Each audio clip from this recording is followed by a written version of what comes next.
Welcome back नाज़रीन। एक दफ़ो ॿीहर भलीकार सुबह मेहरान प्रोग्राम में जी नाज़ तव्हांजो असांजो साथ बि हूंदो। फ़ोन कॉल जे ज़रिए नंबर आउं मुनास कंदो जेको स्क्रीन ते बि ईंदो हूंदो 022210285 डायल करे असांजे प्रोग्राम में ज़रूरु शामिल थींदा। ऐं हिन प्रोग्राम सां तावन कयो गाला बिस्किट ऐं सुरहाण चांहि जेके नवनि रिश्तनि खे जोड़े थी, जंहिंजे हर पैक में इनाम मौजूदु आहे। कैश इनामात मौजूदु आहिनि 10 रुपए कोठी 10 लख रुपए ताईं। त जल्दी कंदे वेझो के दुकान तां सुरहाण चांहि वठंदा ऐं 10 लख रुपए जा हक़दार थींदा। जीअं त नाज़रीन असां सां हाणे ॿिया 3 महिमान जेके आहिनि जॉइन कया आहिनि उहो बि उन्हनि जी नेशनल यूथ असेंबली जा मेंबर्स आहिनि। अचो त नाज़रीन तव्हांजो पहिरियों असां जेके पहिरियां महिमान उन्हनि जो तव्हांखे तारुफ़ करायां। पहिरियां असांजा महिमान आहिनि एज़ाज़ साहब, अस्सलाम वालेकुम। वालेकुम सलाम। तव्हां सां गॾु रमीज़ साहब ऐं तव्हां सां गॾु वकास साहब। तव्हां टिननि खे भलीकार सुबुह मेहरान प्रोग्राम में कीअं आहियो? ख़ुशि ठीक ठाक? अल्हम्दुलिल्लाह। तव्हांजी सुबुह जो आगाज़ कीअं थियो? बस सुबुह जो आगाज़ जीअं अवल अल्लाह सभिनि खां पहिरीं निमाज़ पढ़ीसीं। हा बिल्कुलु अल्लाह साईं जे नाले सां शुरूआत कईसीं। ज़बरदस्त। उन सां इहो आहे की ॾींहुं हिकिड़ो सुठो गुज़रंदो आहे, फ्रेश ॾींहुं गुज़रंदो आहे। उहो करे पोइ उन खां पोइ मेहरान टीवी जे लाइ निकिरी आयासीं। सफ़र कंदे असांजा कुझु दोस्त आया कराची मां, उन्हनि जे थ्रू मां वरी हैदराबाद में माना हिन कम खे संभालींदो आहियां नेशनल यूथ असेंबली जे हवाले सां। पोइ इन करे महिमाननि जो इंतज़ारु कंदे कंदे पोइ वरी हिते पुॻासीं। ऐं हिन सां गॾु गॾु तव्हांजो शुक्रगुज़ार आहियां मेहरान टीवी वारनि जो जंहिं असांखे इहो मौक़ो ॾिनो त हिते हाज़िर थिया। अची करे कीअं लॻो? अची करे ॾाढो सुठो लॻो। हा सुबुह मेहरान में माना अची करे सुठो लॻो। हमेशह माना टीवियुनि ते ॾिसंदा आहियूं, ॻाल्हियूं ॿोलियूं थींदियूं उन सां शो त तमामु बहितरीनु मज़ो ईंदो आहे। त अॼु अची करे हिते ईअं लॻे पियो त वाक़ई जेको रियलिटी हूंदी आहे उते सभु ज़ाहिर थिए पई न। असां जीअं माना हाणे हिते वेठा आहियूं, माण्हुनि खे इहो महसूसु न थींदो हूंदो, माण्हू सम्झंदा हूंदा सॼो माना ठहियलु ठुकियलु इहो शो हूंदो आहे, पर अहिड़ी लाइव शो आहे बिल्कुलु न। लाइव शो में बि इहे हूंदा आहिनि की हू सम्झंदा आहिनि की सवाल हिननि खे हा बिल्कुलु बनावट हूंदी आहे, अहिड़ी का ॻाल्हि न आहे। ऐं पाण ते रखी ॻाल्हि कंदसि त मां पीओ समय, पर अहिड़ी का ॻाल्हि न आहे। हर शइ रियलिटी आहे, हुन में ॾाढो मज़ो अचे पियो। कचहरी हा बिल्कुलु बिल्कुलु। सुबह का आगाज़ कैसे होता है? सुबह का आगाज़ तो वही नमाज से माशाल्लाह। तो आज तो खैर कराची का मौसम भी कुछ अजीब था। रात को काफी हवा थी, तूफानी, नींद मतलब नहीं हो सकी। सुबह फजर पड़ी, फिर चूंकि हमें यहाँ हैदराबाद के लिए आना था तो बस दोस्तों के साथ आपके प्रोग्राम में शिरकत की। हमें बहुत अच्छा लगा। क्या सोचा था जब मेहरान में जाएंगे? क्या आपकी कॉन्सेप्शंस थे? क्या आपके सवालात थे? सबसे पहले तो ये है कि मैं आपके चैनल का और आपका बेहद शुक्रगुजार हूँ कि आपने गुमनाम चेहरों को अपनी स्क्रीन का जीनत बनाया। यूथ देखें, यूथ के हवाले से सबसे बड़ा मसला ये है कि यूथ किसी भी उम्र का एक बहुत बड़ा असासा होती है। सही। और पाकिस्तान में 65% तकरीबन वो यूथ है। तो यूथ को प्लेटफॉर्म प्रोवाइड करना, जिस तरह नेशनल यूथ असेंबली हमने प्रोवाइड की, तो जाहिर सी बात है कि लोगों तक उनकी आवाज़ को किस तरह पहुंचाया जाए, तो वो मीडिया चैनल्स के थ्रू या सोशल मीडिया के थ्रू। तो इसके लिए मैं बेहद शुक्रगुजार हूँ आपका कि आपने हमें मौका दिया। तो यही चीज़ थी कि हम अपने जो आइडियाज़ हैं, जो हमारा ऑब्जेक्टिव है हमारी असेंबली का, वो लोगों तक पहुंचा सकेंगे आपके चैनल। सही सही ज़बरदस्त। वकास तव्हां तालुक किथां ऐं तव्हां जॾहिं हिते अचो पिया त तव्हांजा छा ख़्यालात ऐं छा तजवीज़ूं ऐं तव्हां छो मेंबर बणियो नेशनल यूथ असेंबली जा? छा सोचे कयो? केॾा सवाल तव्हांखे पुछी छॾिया, सभिनि जा जवाब ॾिजो। जी मां कोशिशि कंदुमि सभिनि सवालनि जा जवाब ॾियां। मुंहिंजो तालुक बेसिकली बुनियादी तौर ते लारकाने शहर सां आहे। ज़बरदस्त। ऐं उन खां पोइ मां कराची आयुसि पंहिंजी तालीम जे लाइ, यूनिवर्सिटी जे लाइ। ऐं सुबुह जो बसि फजर खां पोइ फजर पढ़ी करे असां निकितासीं हैदराबाद जे लाइ। ऐं हैदराबाद मुंहिंजो शहर बि आहे। मां 3 साल हिते बोर्डिंग स्कूल में पढ़ियो आहियां, त हैदराबाद सां ॾाढियूं सुठियूं यादूं वाबस्ता आहिनि। ऐं तव्हांजो प्रोग्राम बि असांजे घर में तमामु शौक़ु सां ॾिठो वेंदो आहे, त मां तमामु एक्साइटेड हुयुमि त अॼु मौक़ो मिलियो आहे। यूथ असेंबली खे जॉइन करण जो जेको हिकिड़ो बेसिक मक़सदु हुयो उहो इहो हुयो त हिकिड़ी रियलाइज़ेशन हुई त तव्हां के बि प्लेटफॉर्म्स ॾिसो पूरी पाकिस्तान में, त अगरि यूथ जो कोई बि सेशन थिए थो, यूथ जे इशूज़ ते ॻाल्हायो वञे थो, अवेयरनेस जे हिसाब सां कोई बि प्रोग्राम थिए थो, त पैनल ते सभु माण्हू एजड माण्हू तव्हांखे नज़र ईंदा। कुझु माण्हू 60 साल जा रिटायर थी करे ॻाल्हाईंदा त यूथ जी हीअ रिक्वायरमेंट आहे, यूथ खे हे करणु घुरिजे, यूथ जा हे मसइला आहिनि। या कुझु मिडल एज माण्हू हूंदा जेके पंहिंजे एम्प्लॉयमेंट जे विच करियर में मिड करियर क्राइसिस में हूंदा, उहे यूथ ते ॻाल्हाईंदा। तमामु घटि तव्हांखे मिलंदा त यूथ जा नौजवान पाण पंहिंजे मसइलनि में इंगेज थी करे ॻाल्हाइनि था, पंहिंजे मसइलनि जी पाण अकासी कनि पिया, पंहिंजे मसइलनि खे पाण खणी करे ॻाल्हाइनि पिया, उनजा सोल्यूशंस बि प्रोवाइड कनि पिया। त मुंहिंजी बेसिक मोटिवेशन यूथ असेंबली खे, नेशनल यूथ असेंबली खे जॉइन करण जी इहा हुई त यूथ पाण ॿुधाए त पंहिंजा मसइला छा आहिनि ऐं उहे पाण ई सोल्यूशंस साम्हूं आणनि। छो त they are more than capable to bring forward their own solutions, to devise new innovative strategies, to come forward with solutions. त उहा हिकिड़ी रियलाइज़ेशन हुई जंहिंजी वजह सां मां चयो त यार एटलीस्ट मां पंहिंजा जेके प्रॉब्लम्स आहिनि या पंहिंजे दोस्तनि जा प्रॉब्लम्स आहिनि या पंहिंजे हिकिड़ी यूथ जा प्रॉब्लम्स आहिनि उहे मां अॻिते आणियां ऐं जेके बि अथॉरिटीज़ आहिनि जेके बि हुकूमत आहे फेडरल हुकूमत आहे या प्रोविंशियल हुकूमत आहे हुनजे साम्हूं इहे इशूज़ आहिनि त हुननि जो को सोल्यूशन निकिरे. सही वॾी ॾाढी सुठी ॻाल्हि कई वकास तव्हां हिकिड़ी ॻाल्हि काफ़ी ॻाल्हियुनि में तव्हांजा पहिरियां बि मेंबर्स असांजे पहिरें सेशन में वेही करे काफ़ी तव्हांजी ऑर्गेनाइज़ेशन जे बारे में कुझु काफ़ी सारी नॉलेज ॾेई चुका आहिनि लेकिन हाणे हींअर हिकिड़ी ॻाल्हि आउं पुछंदमि छा तव्हां यूथ जे मेंटल लेवल ते वञी करे या मेंटली जेके हेल्थ ते को अहिड़ो सेशन या को उन्हनि खे काउंसलिंग कयो पिया ख़ासि तौर ते जेके नौजवान डिप्रेशन जा शिकार थी वेंदा आहिनि. जी बिल्कुलु इहो बि असांजे हिकिड़े पूरे हिकिड़ी जेकी मुहिम आहे हुनजो हिकिड़ो इम्पोर्टेंट हिसो आहे छो त ॻाल्हि इहा आहे त पूरी जेकी हिकिड़ी भागदौड़ हले पई जंहिंमें तव्हां अॻु में स्कूल में वञो पिया वरी पोइ कॉलेज में वञो पिया वरी यूनिवर्सिटी में वञो पिया त हिकिड़ो इहो मशीन वारो हिकिड़ो रोबोटिक सिस्टम आहे तव्हां स्कूल में वेंदो वरी कॉलेज में यूनिवर्सिटी में त हुन में मेंटल हेल्थ ख़ासि करे ॿार जी या हिकिड़ी यंगस्टर जी हिकिड़ी यूथ जी तमामु इंपॉर्टेंट पहलू आहे जेको किथे न किथे पोइते रहिजी थो वञे ऐं उहो पोइ यूथ जेकी पंहिंजी फ्रस्ट्रेशन आहे उहो या त ड्रग्स में वञी पंहिंजो फुलफिल करे थो उनखे स्पेस जेको वैक्यूम क्रिएट थिए थो उनखे फुलफिल करे थो या हिकिड़ी बुरी संगत में वञी करे उन शइ खे वठे थो त मेंटल हेल्थ खे एतिरो निग्लेक्ट कयो आहे असां त उन में उहे प्रॉब्लम्स थियनि था ऐं पोइ प्रॉब्लम्स एतिरा वधी था थी वञनि एतिरा वधीक थी था वञनि एतिरी वॾी स्केल ते थी था वञनि त उन्हनि खे पोइ मुंहुं ॾियणु तमामु ॾुखियो थी थो वञे. त नेशनल यूथ असेंबली जो तमामु असां घणा प्रोग्राम्स बि कराया आहिनि मेंटल हेल्थ अवेयरनेस ते बि कराया आहिनि ऐं उहे प्रोग्राम्स असां काउंसलिंग ते बि कराया आहिनि मेंटरशिप ते कराया आहिनि त कीअं कोई बि हिकिड़ो अगरि ॿार आहे हिकिड़ो नंढड़ो असांजो यंगस्टर आहे 17 सालनि जो 18 सालनि जो 20 सालनि जो त उहो कीअं कंहिं हिकिड़े मेंटोर सां ॻाल्हाए पंहिंजे हिकिड़े अज़ीज़ सां ॻाल्हाए ऐं उन सां उहो खुली सघे उनजी जेकी बि उनजो घबराहट आहे उन जेकी बि टेंशन आहे उन का बि शइ बॉदर करे थी त उहो उन सां ॻाल्हाए पंहिंजो दिलि जो हाल करे सघे बिना किसी शर्मिंदगी जे बिना कंहिं घबराहट जे मेन इश्यूज अॼुकल्ह जा ईअं त यंगस्टर जेके नौजवान जेके कंहिं बि पंहिंजे मेंटोर सां क्लियरली ऐं ईज़ीली नथी ॻाल्हाए सघे ना ई उहा शइ पंहिंजी प्रॉब्लम जेको आहे कन्वे के ख़ासि तौर ते वरी अहिड़े पर्सन ॾे हलाए वेंदा आहिनि दोस्त हुजे या को बि हुजे जंहिंखे उहो कॾहिं कॾहिं त सोल्यूशन्स माशाल्लाह सुठा बि ॾेई वेंदा आहिनि त कॾहिं कॾहिं उनजा जेके सोल्यूशन्स हूंदा आहिनि उहे उन्हनि जे लाइ बहितर कोन हूंदा आहिनि. हिकिड़ो इन में हिकिड़ो मां एड कंदो आहियां त हिकिड़ो वॾो अलमियो जेको आहे न असां ॻाल्हायूं नथा असां माना कंहिंसां बि ॻाल्हाए नथा सघूं इन ते हिकिड़ो ॾाढो ज़बरदस्त शेर आहे जेको मूंखे ॾाढो वणंदो आहे इन शेर ते आहे उहो ईअं आहे त एक ही हादसा है और वो ये कि आज तक बात नहीं कही गई बात नहीं सुनी गई. सही त इहो हिकिड़ो वॾो अलमियो आहे त असां ॻाल्हायूं नथा ॻाल्हाइण सां इलाही मसइलनि जो हल निकिरे सघे थो त इहा ज़रूरत आहे त असां पाण में बि ॻाल्हायूं पंहिंजे दोस्तनि सां पंहिंजे अज़ीज़नि सां पंहिंजी फैमिली में पंहिंजे मेंटोर सां ॻाल्हाइण सां इलाही रास्ता खुलंदा आहिनि. सही सही. अमीन साहब आप क्या कहेंगे इस जो नौजवान हैं जो डिप्रेशन और खास तौर पे कॉम्प्लेक्स का शिकार जो हो जाते हैं इसके लिए क्या कहेंगे आप? इन्होंने बहुत अच्छी बात की उनकी बात को मैं कंटिन्यू करूंगा. आपने एनवाईए के हवाले से पूछा क्या आप मतलब उनके जो क्वेश्चन आपका था कि इनके हवाले से आप क्या एक्टिविटीज़ करते हैं. तो देखें पहले तो मैं आपको एनवाईए का एक स्ट्रक्चर बता दूं. इससे पहले तो कुछ दोस्तों ने आपको एनवाईए के बारे में बता दिया. एक्चुअली हम जो सेशन कंडक्ट्स करते हैं ना बिलफर्ज हम कराची में कोई सेशन कंडक्ट कर रहे हैं या हैदराबाद में कंडक्ट कर रहे हैं तो हम उस वक्त के जो मसाइल हैं यूथ के हवाले से उनको हम स्टडी करते हैं. बाकायदा हमारी कैबिनेट की मीटिंग्स होती हैं. उसके बाद हम उस करारदाद को डिज़ाइन करते हैं. देन वो करारदाद हमारे इजलास में पेश होती है. सही. हम जो भी इजलास मुनक़िद करते हैं उसमें हमारे पार्लियामेंटेरियंस भी होते हैं ब्यूरोक्रेसी से भी हम लोगों को बुलाते हैं आर्मी से भी लोगों को इन्वाइट करते हैं. तो उसमें उस पर डिस्कशन होती है बहस होती है उसका सोल्यूशन प्रोवाइड किया जाता है. इसके साथ साथ वजूहात देखी जाती हैं. जो आपका क्वेश्चन था तो आया जहनी तौर पर बीमार जब इंसान होता है तो वो क्यों होता है उसकी वजूहात जब तक हम वजूहात को नहीं देखेंगे तो उसको सोल्यूशन तक नहीं पहुंचा जा सकता. इसके साथ साथ उन्होंने ड्रग्स की बात की थी. यहाँ ब्रेक में भी हमारी ड्रग्स पर बात चल रही थी. तो ड्रग्स के हवाले से इस वक्त हमारा मेन फोकस ड्रग्स के ऊपर है क्योंकि हम देख रहे हैं स्पेशली हमारा जो इमेज दुनिया में जा रहा है कि हमारी यूनिवर्सिटीज़ में हमारे कॉलेजेस में ये शिकायत आ रही है कि वहाँ ड्रग्स सेल तक हो रही हैं. तो उसके लिए हम लास्ट टाइम अभी हमारा एक मीटिंग हुई थी DG नारकोटिक्स के साथ. तो हम ये कर रहे हैं कि उस पर एक सेशन इंशाल्लाह मुनक़िद करेंगे और उस पर हम कंपेन भी चलाएंगे. तो इस हवाले से जैसे इन्होंने कहा था कि यूथ जाहिर सी बात है फ़ारग टाइम होता है उनके पास करने को कुछ नहीं होता तो जाहिर सी बात है जो नेगेटिव चीज़ें वो इंसान की फितरत है कि वो अट्रैक्ट करती हैं बहुत जल्दी. तो उसके लिए हमारी डिफरेंट एक्टिविटीज़ होती हैं और अब अल्हम्दुलिल्लाह शुक्र है अल्लाह का कि हम देख रहे हैं कि यूथ ज़्यादा से ज़्यादा जो अपना टाइम जो वेस्ट कर रही थी वो अब हमारे प्लेटफॉर्म को यूज़ करते हुए हम ज़्यादा से ज़्यादा पॉजिटिव चीज़ों की तरफ नौजवानों को लाने में कामयाब हो रहे हैं. सही सही.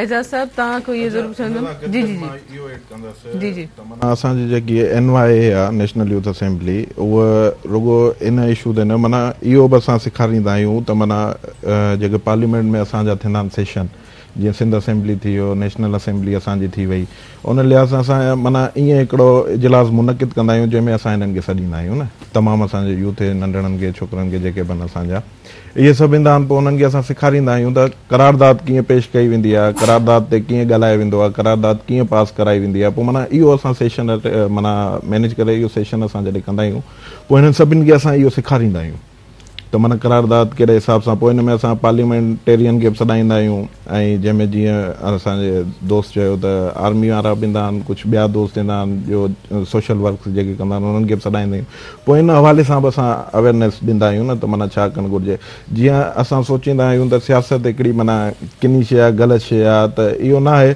असल में ॻाल्हि इहा आहे त जॾहिं सुठा माण्हू अॻियां न ईंदा न तेसीं ताईं त तव्हांखे बुरनि सां गॾु ई रहणो आहे हाणे जीअं हिकिड़ो असां आहियूं असां इहो सोचे वेही रहूं त सियासत हिकिड़ी किनी शइ आहे त ईअं न आहे तव्हां हिसो वठो हुन में तव्हां हुन में अॻियां अचो त जीअं तव्हां अॻियां ईंदव त बुरा माण्हू पोयां वेंदा त इहो तव्हां ते बि आहे हाणे तव्हां घर में लिकी वेही रहंदव तव्हां वटि उहा एबिलिटी बि आहे तव्हां उहो इस्तेमालु न कंदव त पोइ एजाज साहब ॾिसो नौजवान सियासत में अचे थो पर जेके इशूज़ आहिनि उन्हनि खे खणे कोन थो हाईलाइट नथो करे हाईलाइट करे थो हाणे जीअं तव्हां माना इशूज़ जेके आहिनि नौजवाननि जा उहा हाईलाइट कनि था हाणे जीअं हींअर असां हिकिड़ी सीट माना ऑर्गेनाइज़ कराईसीं त हिन सां गॾु जेके बल्दियाती इलेक्शन थियनि पिया हिन में हिकिड़ी माना यूथ जी सीट रखी वञे जंहिंजी उमिरि हुजे माना 26 सालनि ताईं न पोइ हुन में जेके बि हुन क्राइटेरिया में जेके बि असांजा आया पिए दोस्त यार हेॾां होॾां माना जेके हुननि जी पंहिंजी तंज़ीमुनि जा आहिनि माना दोस्त यार असांजे हुन हिसाब सां त असां जेकी सीट मुतारिफ़ कराई त यूथ खे हिकिड़ो माना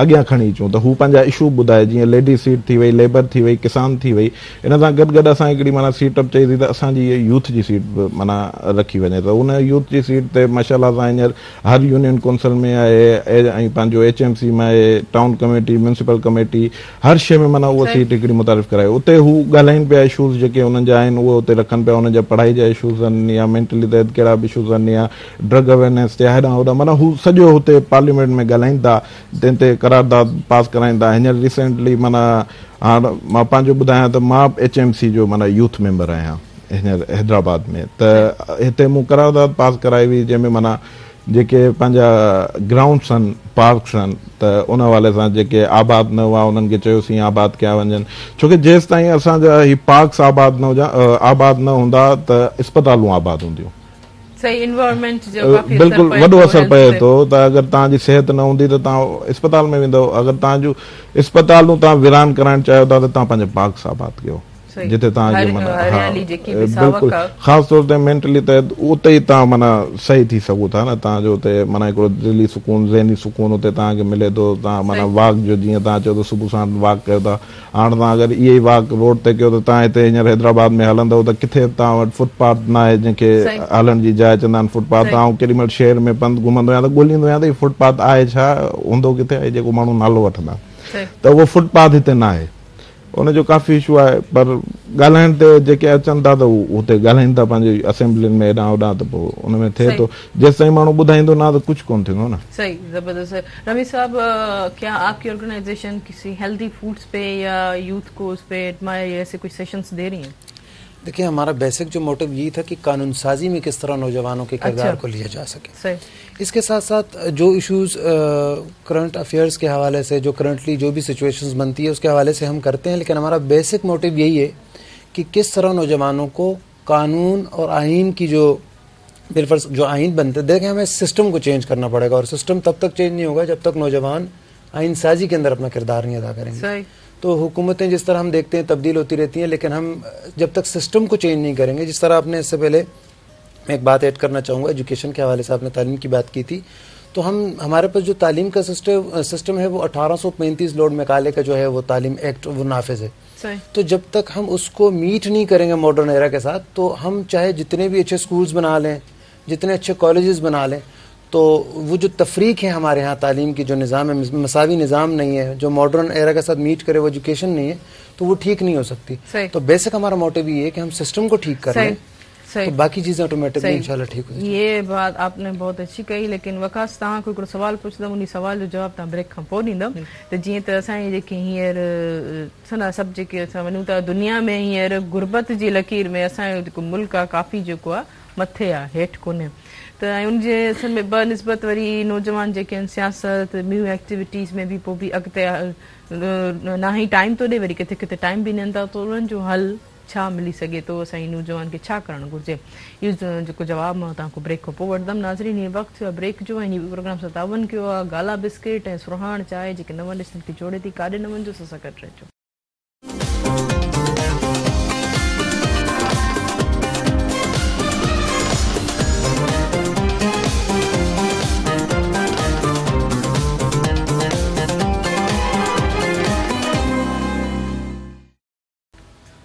वेलकम बैक नाज़रीन प्रोग्राम सां तावन कयो आहे गाला बिस्किट ऐं सुरहाण चांहि जेके नवनि रिश्तनि खे जोड़े थी, जंहिंजे हर पैक में इनाम मौजूदु आहे।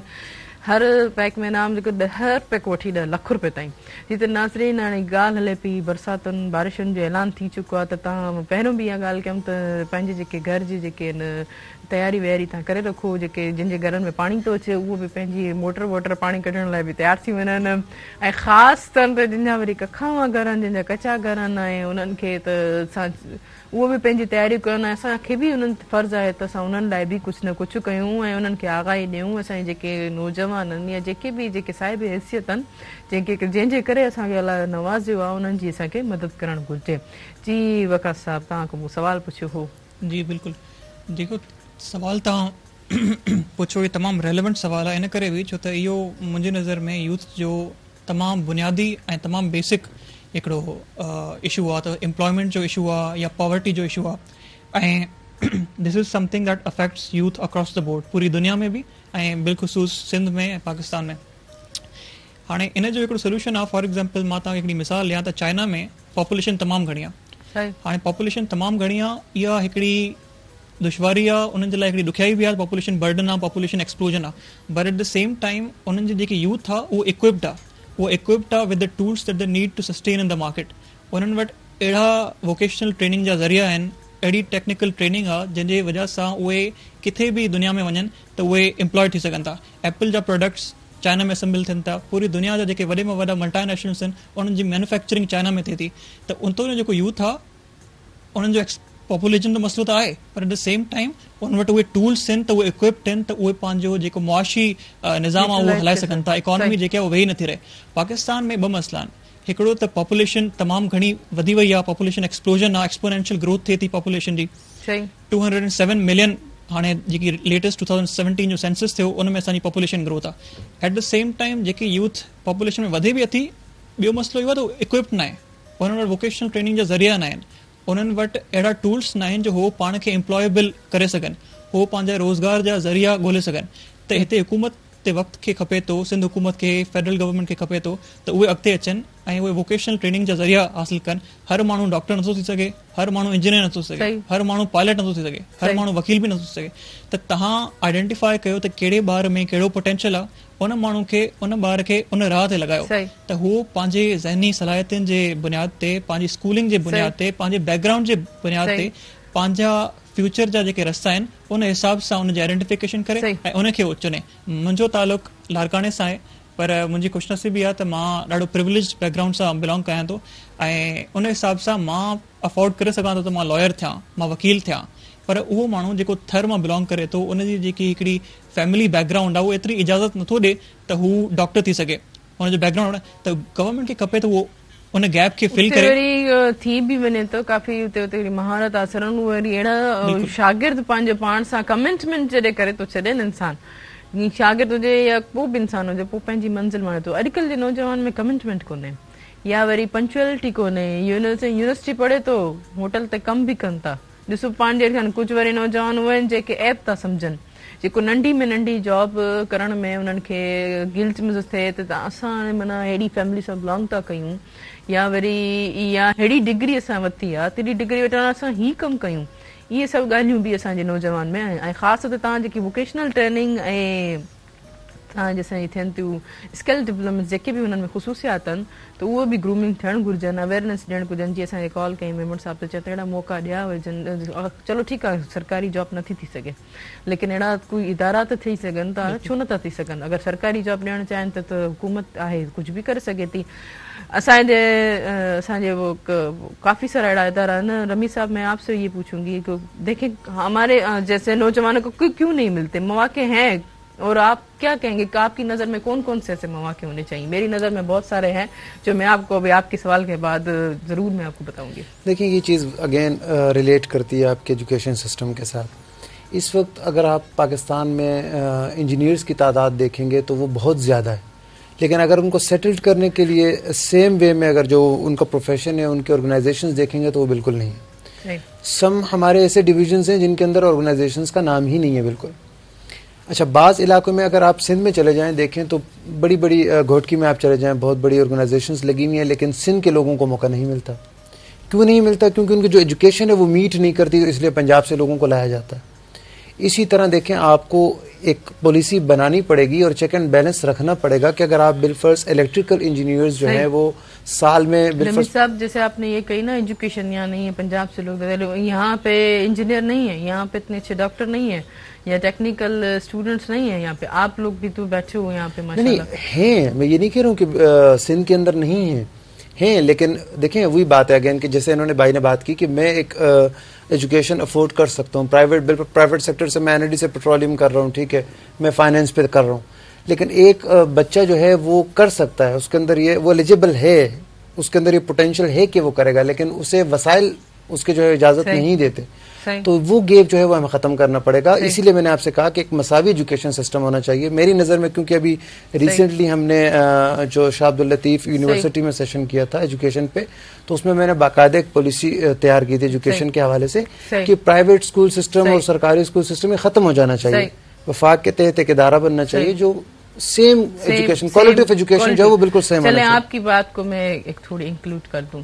मैं एक इंजीनियर हूँ, मैं यहाँ होस्टिंग कर रही हूँ, ऐसा मौका मुझे मेहरान टीवी ने दिया, मैं यहाँ पे अपनी जो गवर्नमेंट ने मुझे नहीं दिया, ठीक है, ना ही कोई ऐसे इदारों ने मुझे दिया, तो मैं जाहिर बात है मैं अपने लिए हासिल की एजुकेशन, तो मैं यहाँ होस्टिंग क्यों कर, मैं सोचूं ना कि मेरी इतनी डिग्री है तो मैं इस लेवल पे जाऊं क्यों। लेकिन चलो, जो चीज अल्लाह ने जिस चीज के लिए दी है, मौका दिया है, तो उस चीज को अचीव करे, अपने रास्ते खुद बनाए। तो ये इन सारी चीजों को एडमायर करें। ये नहीं कि आपको कि भाई आप जैसे अभी आपने ये बात कही कि वहां से लोग आते हैं और यहाँ पे वो चीज नहीं है, लेकिन देखिए अब हम भी डिग्री लेके तो बैठे ना, हमें भी तो मौका चाहिए। जब मौका नहीं देंगे तो हम कैसे अपनी एफर्ट्स और अपनी क्वालिटीज बयान कर सकेंगे? तो मैंने यही कहा ना कि मौके देने चाहिए हमें, हमारे पास मौके नहीं। सही मौके नहीं। आजा सब तहां नहीं गलत छा चोंदो मुझे गलत इहो चंदस त असां पुलिस में माशाल्लाह सां काबिल आहिनि माण्हू इलाही, ख़ासि तौर ते यंग, जीअं असांजी यूनिवर्सिटियूं थी वयूं, ख़ासि तौर ते मशहूर में मशहूर यूनिवर्सिटी असांजी सिंध यूनिवर्सिटी थी वई, जंहिंमां माना हर साल हद खां वधीक जेके इंजीनियर्स, सॉफ्टवेयर इंजीनियर्स ऐं माना जेके ॿियूं डिग्रियूं आहिनि जेतिरो, हा, उहे माना करे निकिरनि था। उहो तव्हांजी ॻाल्हि सही आहे त हिननि खे मौक़ा ॾिना वञनि, उहो ॻाल्हि हक़ीक़त आहे, हिननि खे मौक़ा ॾिना वञनि, मगर हीउ सॼो कसूर असां जेको आहे न गवर्नमेंट ते बि नथा विझी सघूं। उहो इन करे कि गवर्नमेंट इन ते इहो न आहे कि हर केरु माना सरकारी नौकिरी मिले। हाणे आउं पंहिंजे अज़ीज़नि जी ॻाल्हि तव्हांखे ॿुधाईंदुसि त हाणे हिकिड़े घर में असां चाहियूं था त 4 पुट आहिनि मुंहिंजा, माना हिकिड़ो मिसाल आउं पाण ते ई खणी अचां त हिकिड़ो आउं घर जो वॾो आहियां, मुंहिंजा 4 पुट आहिनि, मां चवंदुसि त 4 खे ई सरकारी नौकिरी मिले, त इहा ॻाल्हि ग़लति आहे। अगरि हिकिड़े खे आहे त पोइ हुजे, जेसि ताईं ॿियनि खे मौक़ा मिलनि। अगरि जिते तव्हां मौक़ा, हाणे जिते तव्हां चओ था त मां हिते होस्टिंग बि कयां, थी सघे त तव्हांजो हक़ु हिकिड़ो ॿियो केरु खाई वियो हुजे। हिकिड़ो मां मिसाल बि ॾियां, उहो इन लिहाज़ सां त जीअं तव्हां सॉफ्टवेयर इंजीनियर आहियो ऐं हिकिड़े घर में 4 ॿिया ॼणा आहिनि ऐं हुननि खे नौकिरी मिली वञे, त ही शयूं जेके न, इहा ॻाल्हि आहे त हाणे ॿिया जेके सभु तालीम हासिल करे था उन्हनि जे साल साल थियनि था, ॾिसो न तव्हां मुंहिंजे घर में जो ऑलरेडी जेके आहिनि त मां हाणे तव्हां ॾिसो न, तव्हां ॿाहिरि मुल्क वेंदो, ऐं हिते जी ॻाल्हि नथो कयां, हिकिड़ो ॿाहिरि मुल्क जी तव्हांखे ॻाल्हि ॿुधायां थो, जिथे असां एजुकेशन बि कयूं था, हुन सां गॾु गॾु ट्रिप कयूं था, किथे शॉपकीपर थी बि कमु कयूं था, जिते माना हा, जिते पार्ट टाइम जॉब माना कयूं था, जिथे असांखे 2 रुपया मिलनि हुन खां पोइ, उहो असां हिते नथा कयूं। असां हिते चऊं था त वेटर असां छो थियूं, में वही ॻाल्हि कई। मां बि उहो चवंदो न, हालांकि मवाक़ा असां वटि इलाही आहिनि, रुगो इहा ज़िमेदारी न आहे त माना छनाड़ो अथसि त हर कंहिंखे सरकारी जॉब हुजे। हाणे जीअं असांजी हिकिड़ी मेंबर असांजी भेण पहिरीं ॻाल्हि कई त असांखे ज़ीरो खां शुरू करिणो आहे न, इहो न आहे की हाणे असांखे हिकिड़े हंधि मिले पई 200 रुपया दिहाड़ी, ऐं दिहाड़ी ते ई अचां, जीअं असांजा ग़रीब माण्हू आहिनि त 200 रुपया दिहाड़ी असां चऊं था न, उहो असांखे 1000 रुपया जी दिहाड़ी मिले।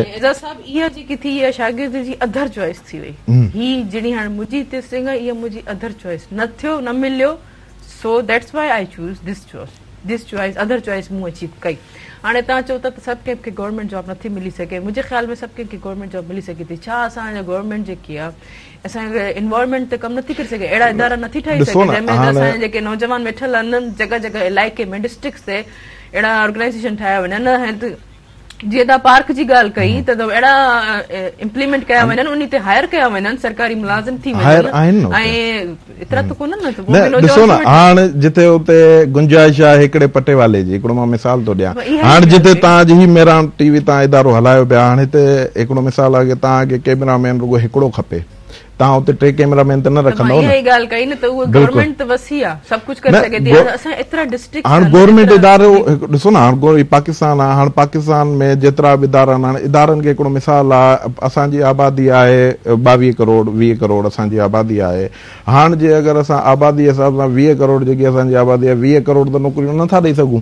हुन खां अलावा बि असां वटि अदर चॉइसूं आहिनि, फैक्ट्रियूं आहिनि, तव्हां कराची हलिया वञो उते फैक्ट्रियूं आहिनि, हैदराबाद अचो हिते फैक्ट्रियूं आहिनि, बिल्कुलु। हाणे जीअं थरकोल प्रोजेक्ट असांजो हिकिड़ो थियो आहे, उते नौकरियूं आहिनि, इलाही मौक़ा आहिनि। हाणे असांजी हिकिड़ी ज़हनियत आहे त बस असां पढ़िया आहियूं, असां डिग्री हासिल कई आहे, बिल्कुलु हुन में असांखे उहे मौक़ो मिलनि, पर उन ई डिग्रीअ ते असांखे प्राइवेट जॉब आहिनि न। हाणे जेकी असां इंजीनियरिंग कई आहे उहो असांखे मौक़ो मिले थो, असां ॿाहिरि प्राइवेट इदारनि में करे था सघूं। हाणे असांजी सोच इहा आहे की असांखे रुगो सरकारी जॉब मिले न, त इहो न ॿाहिरि मुल्क में इहो आहे की तव्हां ॿाहिरि मुल्क वेंदव त माण्हू कोशिशि कंदा, ॾिसो न बिल्कुलु, पर हू चवंदा त असांखे सरकारी जॉब न खपे, असां कंदासीं प्राइवेट जॉब। उते प्राइवेट जॉब बि सरकारी नौकरी जहिड़ी आहे, हिते बि इहो आहे न, कलाकार एतिरा पैसा ठही था वञनि ऐं उन्हनि खे फंड्स ऐं इवन के जीअं त असांजे सेमी गवर्नमेंट हिसाब ताईं उन्हनि जी प्राइवेट जॉब हिते वञी लॻे थी, असांखे सेमी गवर्नमेंट जॉब बि नथी मिली सघे स्टूडेंट्स न, हिते बि इहो ई आहे न। ॾिसो न, हाणे असांजा पोइ इन ॻाल्हि खे ज़रूरु कंटिन्यू कंदासीं। नाज़रीन, वक़्तु थियो आहे साई जो, इन प्रोग्राम 57 के गाला बिस्किट ऐं सुरहाण चांहि जेके नवनि रिश्तनि खे जोड़े थी, कारे नमूने जो सगत पहुचो।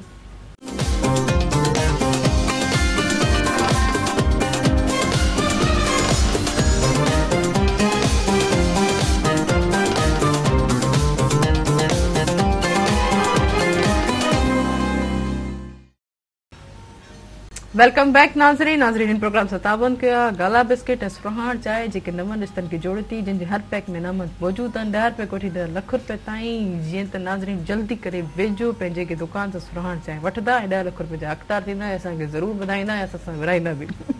जीअं त नाज़रीन ॻाल्हि हले पई एज़ाज़ साहिब तव्हां सां त काफ़ी सारियूं इहे गवर्नमेंट इशूज़ नौजवान असांजी यंगस्टर ड्रग्स में ॿिया बि काफ़ी सारा मसाइल आहिनि। असांजी जेकियूं पहिरीं भेणियूं आहिनि जेके घर में वेठी असां हींअर प्रोग्राम ॾिसंदी हूंदियूं, जंहिंमें एतिरा एफर्ट्स आहिनि, जिन कुकिंग में एक्सपर्ट आहिनि, उन्हनि लाइ उन्हनि खे छा अवेयरनेस खपे, अवेयरनेस ऐं नॉलेज इहे सभु शयूं मिली वञनि थियूं असांखे, ठीकु आहे। इम्प्लीमेंटेशन नथी थिए त छा तव्हांजो छा इदारो जेको आहे इन में इम्प्लीमेंटेशन में केतिरो कमु करे रखियो आहे, जल्दी जल्दी में जवाब ॾिजो। इम्प्लीमेंटेशन देखिए, हमारे पास इम्प्लीमेंटेशन के वसाइल तो मैंने आपको जिस तरह बताया कि हम इश्यूज को रेज करते हैं, देन उनका सोल्यूशन जो है वो फिर हम डिप्टी स्पीकर साहबा को या जो सिंध में हैं डिप्टी स्पीकर साहब को सेक्रेटरीट में जमा करवाते हैं। आगे अगेन इम्प्लीमेंट करना, चूंकि वो गवर्नमेंट का काम है, मेहनत करना हमारा काम है, इशू रेज करना हमारा काम है, तो वो हम अपना काम कर रहे हैं। सेकेंडली एक चीज जो इस पूरे शो में मैंने देखी है कि देखिए, एजुकेशन का हरगिज ये मतलब नहीं है कि हमें कोई अच्छी जॉब मिल जाए। सर सैयद खान साहब की बात की गई थी, तो उन्हीं का एक कॉल है कि तालीम कभी भी आप मतलब पैसे के हुसूल के लिए मत हासिल करें, शऊर के लिए हासिल करें। तो मैं समझता हूँ अगर शऊर के लिए हासिल करेंगे तो हर चीज वसाइल इंसान को मिलते जाएंगे, वो अपनी मेहनत जारी रखे। तो अगेन यही है कि हम इम्प्लीमेंटेशन के लिए भी हम कोशिश करते हैं, ये नहीं कि सिर्फ करारदाद जमा करवा दी फिर ना पूछते हैं, हम बाकायदा उस पर बाद में मीटिंग्स रखते हैं। कोशिश होती है कि जितना ज्यादा इम्प्लीमेंट हो सके सही। यही बात की ना कि तालीम आजकल का तो नौजवान तो यही सोच रहा है ना कि मैंने एजुकेशन डिग्री हासिल की तो मुझे जॉब क्या मिलेगी। आपकी यूथ जो भी आपकी ऑर्गेनाइजेशन है वो इसी पे ही ज्यादातर, इसीलिए तो मैंने आपसे यही सवाल पूछे। वका साहब तव्हां हिन ते छा चवंदो?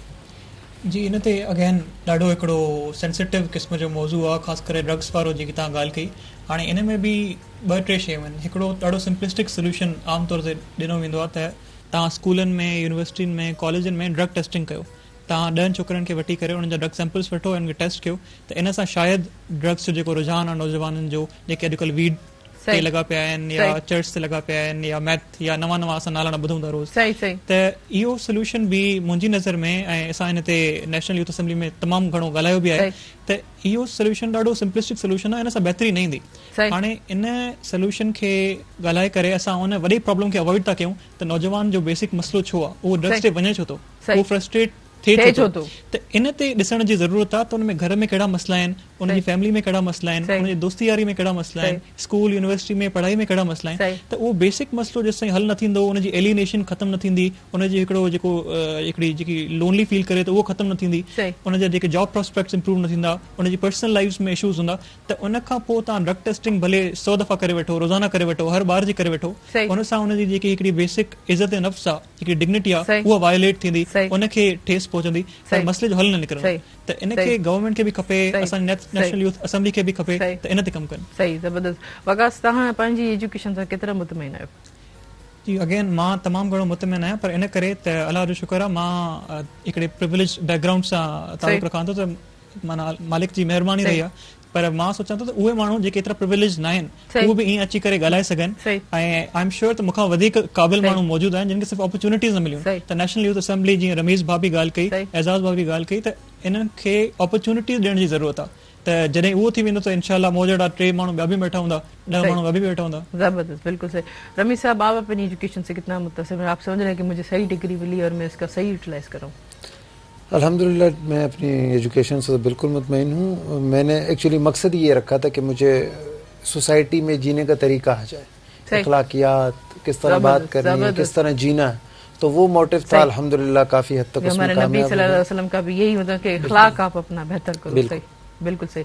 एजाज साहब, तव्हां केतिरो पंहिंजी एजुकेशन पंहिंजी डिग्री खां, उहो इन करे कि मां जेकी डिग्री हासिल कई आहे उहो जॉब लाइ न आहे कई, मूंखे अञा ताईं का जॉब न आहे, ऐं जेको हल्को फुल्को कारोबार आहे उहो हले पियो, जंहिंमें अल्लाह साईं शुक्र आहे रोज़गार थिए पियो। ऐं हुन सां गॾु गॾु मां कोशिशि इहा कंदो आहियां त जिथे माना पहुची सघूं उते पहुचूं, माना कंहिंजी मदद करण जे लाइ, जीअं माना हिकिड़े अहिड़े इदारे सां माना तालुक़ु रखूं जीअं हींअर असांजो NYA आहे, त हिन ते कमु कयूं, ऐं जेके मौक़ा बि असांजा दोस्त आहिनि, असांजा यारनि, जीअं माना यूथ वारा थी विया छोकिरा, जीअं नौजवान आहिनि, उहे बि असां सां गॾु अचनि, असांखे जॉइन कनि, उन्हनि खे मौक़ा मिलंदा। अॼु हिते असां वेठा आहियूं, सुभाणे हू वेहंदा। एज़ाज़ साहब, मां इहा ॻाल्हि कंदमि त नौजवाननि में जेको जज़्बात घणा हूंदा आहिनि, ऐं बर्दाश्त उन्हनि में घटि हूंदो आहे, सब्र कोन हूंदो आहे, उन ते छा चवंदो? असल में ही एज ही अहिड़ी हूंदी आहे न, त हा, ही जज़्बाती एज हूंदी आहे, नौजवानी गरम गरम रत हूंदो आहे, इंसान जो मन थिए थो नौजवान माण्हू आहे, त इन में परेशानी इलाही हूंदी आहे। बिल्कुलु, इलाही छा हूंदा आहिनि त इलाही माण्हू परेशान बि हूंदा आहिनि इन सेगमेंट ते। केरु घर में अकेलो आहे, कंहिं ते बोझ आहे, कंहिंजो माउ पीउ कोन्हे, या के इहे बि आहे की जॉब न आहे। हा, बिल्कुलु इलाही इशूज़ थियनि था, त उन करे बि माना हू वरी अची था वञनि असांजे हुन में साइको में, जीअं माना तव्हां चयो हुनखे साइकेट्रिस्ट जी ज़रूरत पवंदी आहे, डिप्रेशन जा हू शिकार थियनि था, त इन करे इलाही हू थियनि था न, त जज़्बाती थियो वञनि, त हुननि जूं घर जूं परेशानियूं अञा हू निकिरनि ई घर मां ॿाहिरि कोन था, त पहिरीं तव्हां पुछोसि था त बाबा छा आहे छा कोन्हे, हू वीचारो अॻे ई परेशान लॻो पिया, मथां हुनजा ॿिया बोझ। अञा हिकिड़ो नंढड़ो हिकिड़ो मिसाल आहे, नौजवान छोकिरो जीअं अञा घर मां निकिरे थो, त हुनखे 10 कम असां चयो छॾियूं, यार खंड वठी अच, पती वठी अच, जीअं थींदो आहे न, हू असल में घर ॿाहिरि निकिरे थो, माइटॉप कोन्हे, इहो ॿाहिरि बीहे थो, यार हेॾा बाबा छोकिरा वञू, हू वठी आ, अक्सर छोकिरनि खे इशूज़ हूंदा आहिनि। हा, हू वीचारा पहिरियों मुंहुं ई अहिड़ो कंदा आहिनि। ज़िमेदारियां थोरो घणो थींदो आहे, तरबियत आहे, इहा ई तरबियत आहे, इहा ई घर सां प्यार आहे, इहा ई हुआ। एॾा सभु लॻे थो हिननि खे घणी बखेड़ी रमेश साहब, बिल्कुल मेरी बात से आप मुतफ़िक़ हैं? देखा ये चीज, ये फैमिली है, ये प्यार है, ये छोटी छोटी चीजें बहन के चले। आपको यहाँ पे आके कैसा लगा? ॾाढो सुठो लॻो, ॾाढो ज़बरदस्त लॻो, ख़ासि तौर ते जेकी इहा चांहि हुई सुरहाण तव्हां सां गॾु इंजॉय कईसीं इहा चांहि, ऐं ॾाढो मज़ो आयो, ऐं इहो मौक़िफ़ असां बयानु कयोसीं। ज़बरदस्त। रांदि केतिरी ज़रूरत आहे रांदि के असांजे नौजवाननि खे, ऐं तव्हांखे पाण खे कहिड़ी रांदि वणंदी आहे? मूंखे असल में रांदि वणंदी आहे फुटबॉल। ज़बरदस्त। जेके असां वटि थिए कोन थी, ना ई असां वटि ग्राउंड आहिनि, इहा ई तव्हांखे वणे थी? मूंखे इहा रांदि काफ़ी वणंदी आहे। क्रिकेट मूंखे सम्झ में माना न ईंदी आहे न को।